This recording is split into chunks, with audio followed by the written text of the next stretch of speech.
Hello everyone, I am Deborah. Thank you all so very much for being here. I just wanted to come to you very quickly and just give you a very impromptu message. I just finished working out, feeling phenomenal, you guys.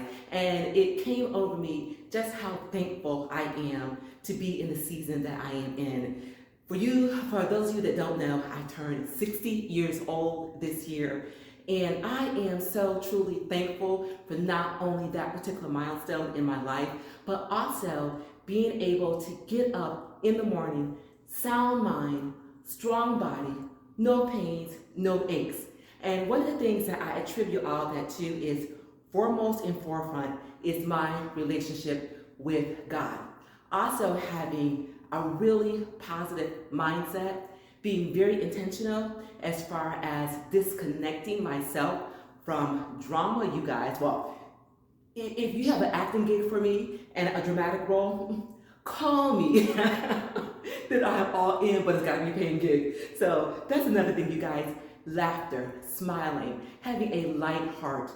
And of course, another thing that I attribute feeling this way is to move my body. Every day, you guys, I am exercising, whether it's 5 minutes, 10 minutes, 15 minutes, I am moving my body, and that is so very important. So that is my PSA for you today, public service announcement. Move your body. Do what you can, even if it is only 5 minutes. Do 5 minutes in the morning, 5 minutes in the evening, and before you know it, you have gotten yourself 10, 15 minutes of movement, which will do a body good. So you guys, thank you so very much for being here, and I hope to see you all soon on some of my workout routines. Love to have you there. Love you guys.